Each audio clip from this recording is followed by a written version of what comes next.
Pagi hari di kota yang sibuk, orang-orang bergegas ke kantor, pasar, pabrik, dan sekolah.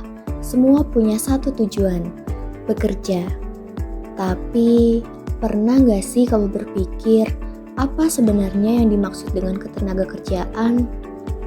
Menurut Undang-Undang Nomor 13 Tahun 2003, ketenaga kerjaan adalah segala hal yang berhubungan dengan tenaga kerja, baik sebelum, selama, maupun sesudah masa kerja. Sementara tenaga kerja dalam Pasal 1 Ayat 2 Undang-Undang Nomor 13 Tahun 2003 yaitu setiap orang yang mampu melakukan pekerjaan untuk menghasilkan barang atau jasa, baik untuk kebutuhan sendiri maupun untuk masyarakat. Artinya, dari petani di desa sampai manajer di gedung tinggi, semua termasuk bagian dari sistem ketenaga kerjaan. Tenaga kerja sendiri bisa dibedakan dari berbagai sisi. Kalau dilihat dari sifat pekerjaannya, ada dua. Ada tenaga kerja jasmaniah, yaitu mereka yang bekerja dengan tenaga fisik seperti sopir, montir, atau buruh pabrik. Lalu, ada tenaga kerja rohaniah, yang lebih banyak menggunakan pikiran dan ide, misalnya guru, konsultan, atau direktur. Kalau dilihat dari kualitasnya, tenaga kerja dibagi menjadi tiga. Pertama, tenaga kerja terdidik, yaitu mereka yang memiliki pendidikan tinggi dan keahlian di bidang tertentu, seperti dokter, dosen, atau insinyur. Kedua, tenaga kerja terlatih, yang punya kemampuan karena pengalaman atau pelatihan kerja, contohnya sopir atau montir. Dan ketiga, tenaga kerja tidak terdidik dan tidak terlatih, seperti tukang sapu atau buruh kasar, yang pekerjaannya tidak membutuhkan pelatihan khusus.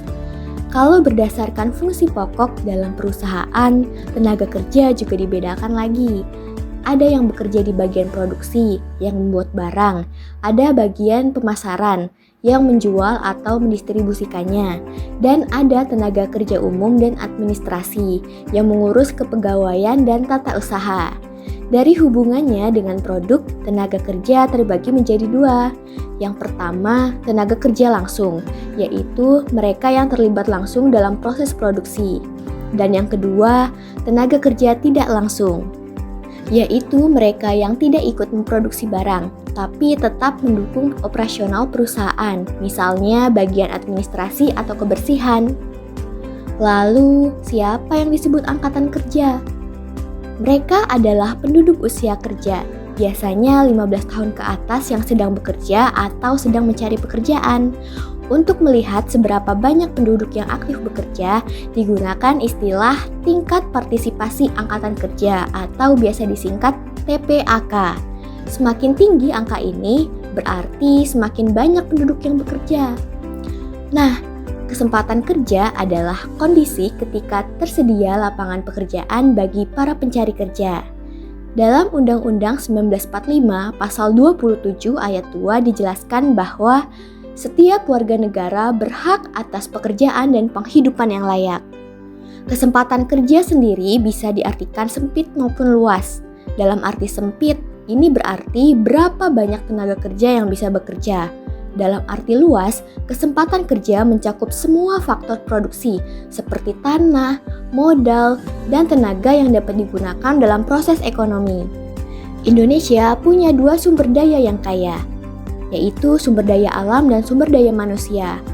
Tapi sayangnya, kalau tidak dikelola dengan baik, justru bisa menimbulkan masalah ketenaga kerjaan. Mari kita bahas satu persatu. Masalah pertama adalah tingginya tingkat pengangguran. Menurut Badan Pusat Statistik, pada Februari tahun 2025, jumlah pengangguran mencapai sekitar 7,28 juta orang. Banyak penduduk usia produktif belum punya pekerjaan karena pertumbuhan lapangan kerja tidak secepat pertumbuhan penduduk. Akibatnya, banyak lulusan sekolah atau perguruan tinggi yang akhirnya menganggur. Masalah kedua, jumlah angkatan kerja yang tinggi dan penyebarannya tidak merata. Sekitar 60% penduduk Indonesia tinggal di Pulau Jawa, menyebabkan lapangan kerja dan pertumbuhan ekonomi terkonsentrasi di sana. Daerah lain seperti Kalimantan, Sulawesi, dan Papua sering kekurangan tenaga kerja terampil. Masalah ketiga, rendahnya tingkat pendidikan dan keterampilan. Banyak pencari kerja belum memiliki kompetensi sesuai kebutuhan industri. Hal ini membuat produktivitas rendah, pengangguran meningkat, bahkan bisa memicu masalah sosial seperti kriminalitas. Masalah berikutnya adalah perlindungan dan kesejahteraan tenaga kerja yang belum maksimal.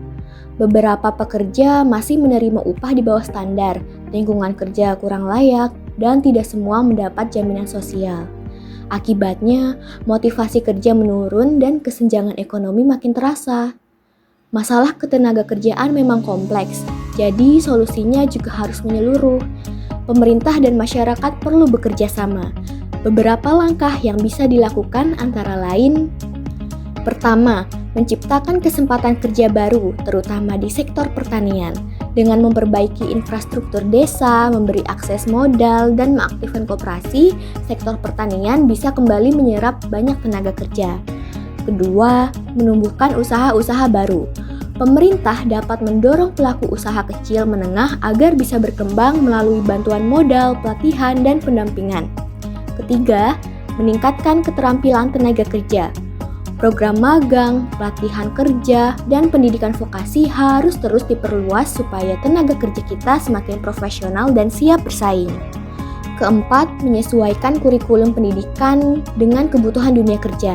Sekolah dan universitas perlu melatih keterampilan praktis yang relevan dengan dunia industri. Kelima, mendukung usaha mikro dan kecil agar mandiri. Dengan kebijakan yang berpihak, bunga pinjaman rendah, dan pendampingan usaha, mereka bisa membuka lapangan kerja baru di lingkungannya sendiri. Keenam, sinkronisasi kebijakan pemerintah pusat dan daerah.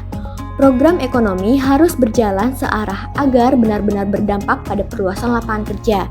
Dan terakhir, penempatan kerja Indonesia ke luar negeri juga menjadi salah satu solusi selama dilakukan secara legal dan dengan perlindungan yang memadai. Ketenaga kerjaan bukan cuma soal ekonomi, tapi juga tentang martabat manusia. Ketika setiap orang punya kesempatan kerja yang layak, bangsa ini akan lebih sejahtera dan bermartabat. Kalau setiap orang mendapat kesempatan kerja yang layak dan sesuai keahliannya, maka Indonesia bisa menjadi negara yang sejahtera.